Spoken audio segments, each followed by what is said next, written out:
One, two, three, come on!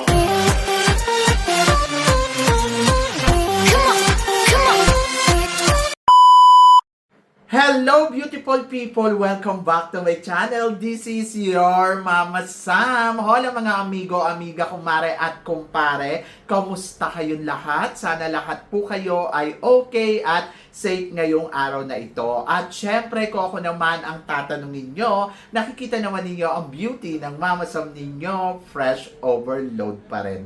Diba? Ganyan talaga kapag umiinom ka ng maraming vitamin C plus kumakain ka ng maraming banana. Dahil sa banana, mas nakakaloka ang kagandahan ng Mama Sam ninyo. Charot! So, kamusta naman kayong lahat? Sana lahat kayo ay okay na okay ngayong araw ng Saturday. So, happy Saturday sa atin lahat ng bonggang-bongga. At hindi lang yan, syempre gusto ko rin magpasalamat sa walang sawang tumatangkilik dito sa Mama Sam Vlog. Araw-araw, lagi-lagi. Maraming salamat po sa love and support. And then, of course, gusto ko rin mag-shoutout sa mga ilang kaibigan natin katulad ni Jebran Verano. Hello, Jebby. Kamusta ka? And then, of course, shoutout din kay Freddy Cabeste. Vlog Raquel. Ayun. So, shoutout kay Freddy Cabeste. And then, of course, gusto ko rin mag-shoutout syempre sa kay Sir Tot Aguila. So, yon. So, maraming salamat. And then, of course, kay Christine Ann Perez. So, yon. Sa mga makasolid na makamamasam dyan, maraming salamat po. Kaya naman, ngayong araw na to, marami akong hatid na chika sa inyo na talaga naman, oh my gosh, magtataas ang kilay ninyo ng bonggang-bongga sa mga pag-uusapan natin ngayon.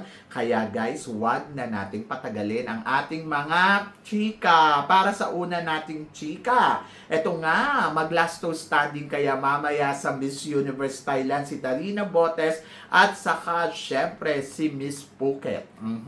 Ay nako, magiging mahigpit ang labanan dito sa Miss Universe Thailand at isa nga dito sa mga pinag-uusapan kung makukuha nga ba ni Tarina Botes ang corona ng Miss Universe Thailand. And then, sabing ganon, maaari daw Phuket daw ang manalo para sa Miss Universe ngayong gabi.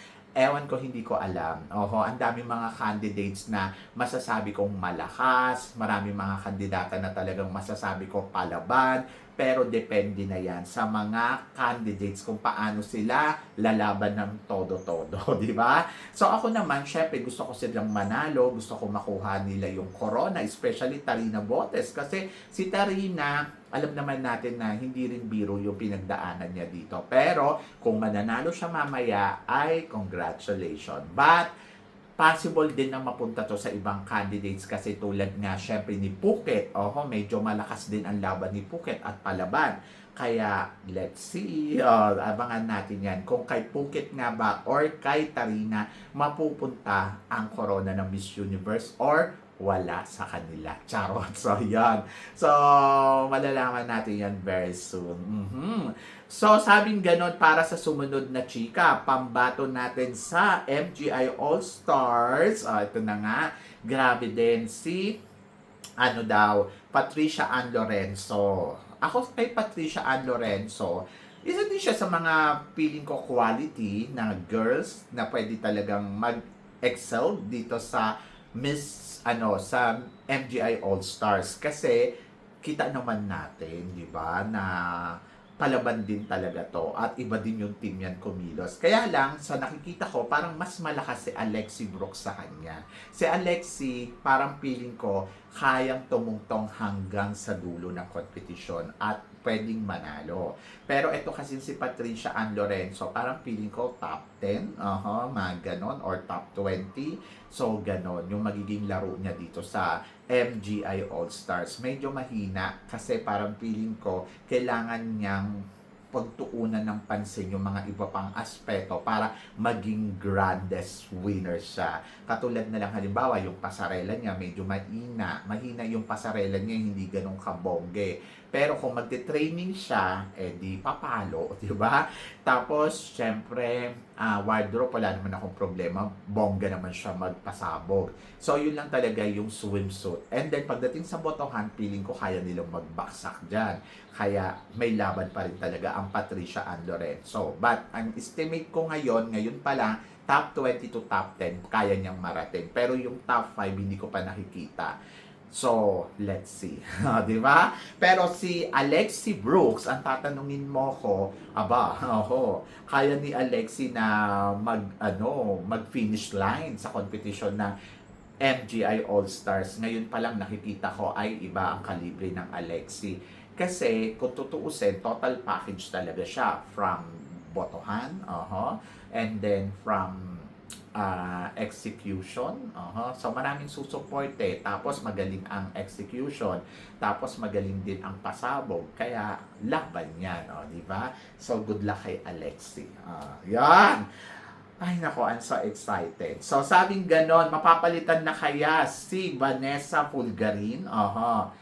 Ay, hindi ko alam. Siguro yes. Baka yes, mapalitan siya. Pero si Fulgarin kasi palaban din. Sabi ko nga kay Jojo, hindi ako magtataka kung mananalo uli si Fulgarin for the second time around. Kasi si Fulgarin, iba talaga. Sobrang ang eksena niya, ang presensya niya, ang talino matalino si Fulgarin Alam niya kung ano ang dapat niyang gawing pasabog. Sa December na ang MGI All-Stars. So parang feeling ko talagang ito todo niya yan, 'di ba? So yon, and good luck kay Fulgarin. Malalaman natin 'yan. At feeling ko may pasabog si Fulgarin very soon, 'di ba? So yon, marunong kasi maglaro si Fulgarin at nakakatakot yung eksena niya, talagang palaban, iba din yung dating, at iba din talaga umeksena. So yun, good luck. Eto, para sa sumunod natin, chika, Thailand and Philippines para sa Miss World. So eto na nga. So, Oppo Suchata, nagpa-picture daw kay Miss Cambodia.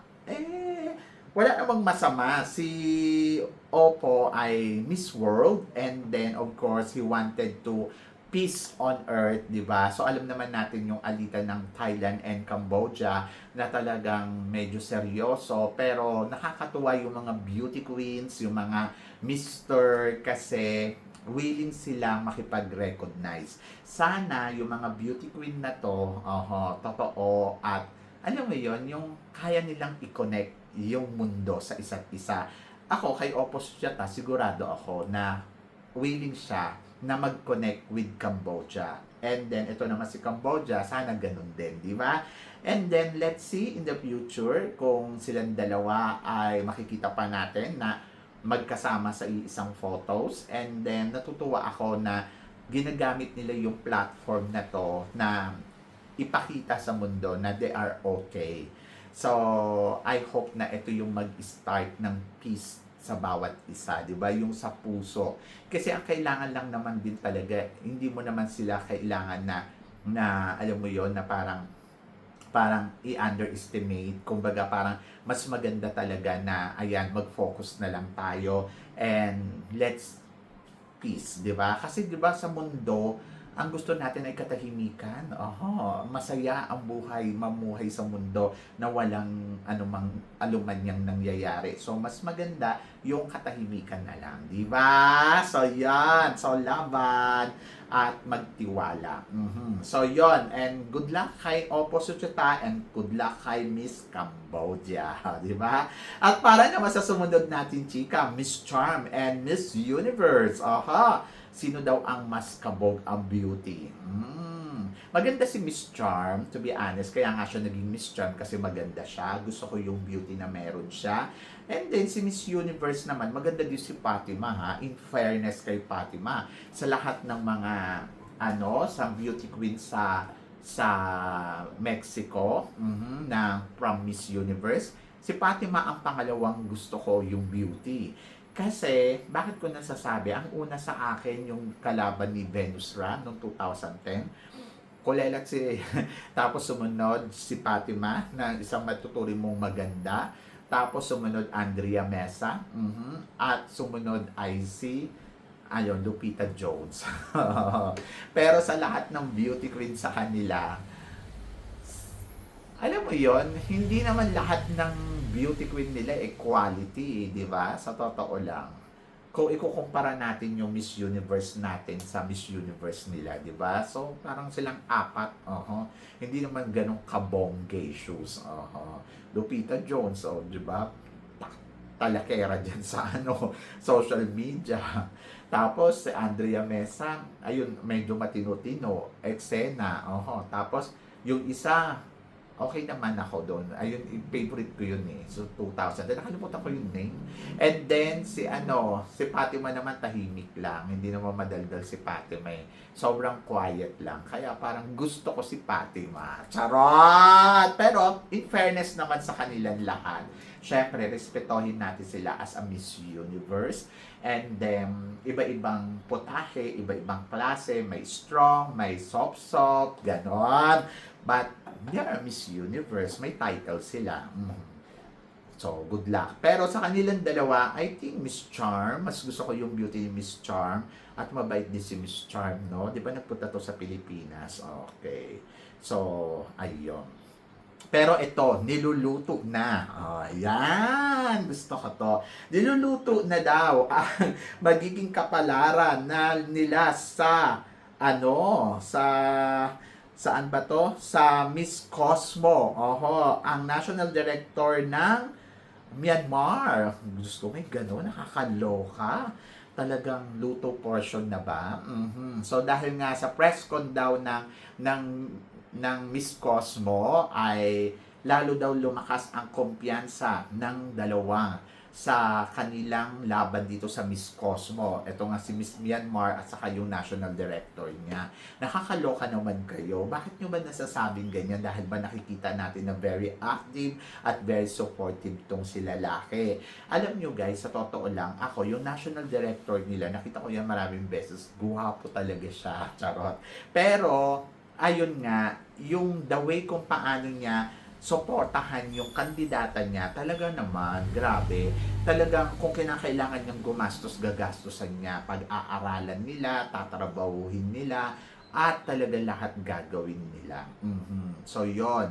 And then, hindi ako magugulat kung mananalo sila kasi nasa pagsisikap sila eh. Mas masikap sila. Kaya lang nababahiran lang kasi ng mga chismis-chismis kasi nga, ayun nga, kasi lagi sila nandiyadyaan. At syempre, ang isang national director at saka isang owner, pag nakikita mo magkasama, nagkakaroon ng mga agam-agam na parang, ay, baka ganito na yung ginagawa nila. Baka niluluto na. Diba? So, yun. Alam nyo naman din ang mga Pilipino mag-isip. But for me, maaaring tama kayo, maaari din namang mali kayo. So, siguro, ganito na lang yan. Hintayin natin ang Miss Cosmo. Tapos, hintayin natin kung ano yung ipapakita ni Miss Myanmar sa Miss Cosmo. Kasi, kung ngayon pa lang hinuhusgahan na natin siya, parang unfair naman dun sa side niya. Kasi, tinatrabaho naman niya to ng maayos, di ba? So, nakita naman natin na pinaghahandaan niya. Alam ko yung iba hindi naniniwala sa quality na meron siya. Pero, tingnan natin sa coronation kung siya nga ba ay kakabog ng bonggang-bongga. Diba? So, yun. So, may coronation pa naman. Huwag kayong mag-alala. At doon tayo mag-focus. Diba? So, laban lang. So, huwag kayong mag-alala dyan. At makikita natin kung ito nga bang pambato ng Miss Cosmo Myanmar ang mag-uuwi ng corona. Pag nag-uwi to ng corona, ay nako, alam na ninyo. Charot! So yun, nakakaloka. Ay nako po, nakakaloka talaga. Pero ito ang sumunod na chika. Catriona Gray, hindi daw matutuloy papuntang India. So, nabalita nga earlier pa lang na itong si Catriona Gray ay magkakaroon ng eksena doon sa sa India. Pero sa kabilang palad ay hindi na daw matutuloy. Hindi ko alam kung bakit. Baka meron siyang ibang work na mas priority kaysa pumunta doon sa India, or syempre kung may talent fee siya dito tapos kinancel niya yung India, ibig sabihin merong mas importante na pwedeng mas malaki. Charot. Hindi, mas importante pa kaysa doon sa Miss Universe Thailand, sa Miss Universe India. So syempre nakakalungkot dahil syempre gusto natin makita si Catriona Gray dyan, pero respetohin natin yung desisyon ni Catriona. Kaya doon sa mga nagsasabi, nako, may ibang pina-priority. Kahit naman siguro ikaw, di ba? Oho. So, may iba ka rin ipa-priority kung halimbawa parang feeling mo mag-excel ka dito. Ayun yon. So, respetuhin natin kung ano man yung naging desisyon. So, sa mga taga-India, sorry to say, hindi na makakarating si Catriona Gray sa India. Ayun yung pahayag. At humihingi siya ng apologize and then better luck next time. Siguro this time, kaya niya kinancel to dahil merong mas importante na gagawin si Catriona during that time na makakatapat ang India. Di ba? So, yon. So, wish all the best para kay Catriona Gray. At para naman sa sumunod na chika, Preo, kung siya daw ay lumaban ngayong taon na to, tingin mo ba, Mama Sam, magiging Miss Universe Thailand siya? Oo naman. So, alam natin yung kalibre ni Preo kung paano siya lumaban. Sa totoo lang ha, kumpara kay Vina, I think kung naging first runner-up si Preo sa Miss Universe, I think kung si Vina, ako si Preo ang inilaban sa Miss Universe at naging first runner-up siya, hindi kayo magdududa na parang, bakit siya ang naging first runner-up? Kasi alam mo yung kalibre na meron siya. Talaga namang masasabi ko very strong in terms of pasarela, di ba? Talagang magaling talaga ang Preo. At happy ako na naging first runner-up siya sa Miss Universe last year. Pero kung tutuusin, dapat na siya yung Miss Universe Thailand.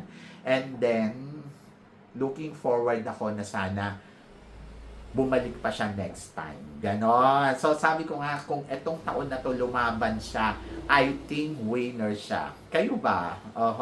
So, di ba, kung lumaban si Preo ngayon, parang feeling ko mananalo na siya. Kanya na ang corona. Di ba? Hawak ko ang beat, hawak ko ang gabi. So, ganon. Ay, nako. Congratulations pa din. Di ba? So, sabi nga ni Preo, ayaw niya na daw sumali. Wala na tayong magagawa doon. Pero ito, Mama Sam, anong masasabi mo sa pambato ng Luke Buri dito sa Miss Universe Thailand? Oh my gosh, I love her. Isa siya sa mga remarkable. So kung mananalo siya Miss Universe Thailand, parang nakakatakot kung ganito yung ano niya, no? Very Puerto Rico yung dating, ang winner. So yun. At in fairness, in person, ang winner niya din talaga. Sobrang gustong gusto ko siya. So, I believe her. I believe I can fly. Ayun. But mamaya, tingnan natin kung ano ang magiging eksena kasi possible siya manalo din. Isa din siya sa mga gustong-gusto ko sa Kasirat Chaburi. Yes! Silang dalawa. And then, of course, para sa sumunod natin chika, Bella Ismael. Kakabog ba sa Miss Cosmo ngayong taon na to? So, syempre, pinaghahandaan to ni Bella Ismael. At syempre, for sure, merong pasabog na, alam mo yun, na bonggang-bongga ang Bella Ismael. At looking forward ako sa magiging eksena niya. So, ako naman kay Bella Ismael, I'm so happy dahil at least nakakapag-relax siya ngayon. I'm so happy dahil alam ko si Bella Ismael ay maghahanda and looking forward talaga ako sa kanyang magiging laban sa Miss Cosmo. Huwag kayong mag-alala. Piling ko namang kakabog ang Bella Ismael. Pero siyempre, hayaan na muna natin si Bella Ismael mag-prepared, ihanda ang sarili niya, at let's see, di ba? So, yon. So, laban yan, Bella. Kayang-kaya yan ni Bella Ismael. So, magtiwala lang tayo sa kanya. Diba? So, para sa sumunod na chika, Asia Rose Simpson.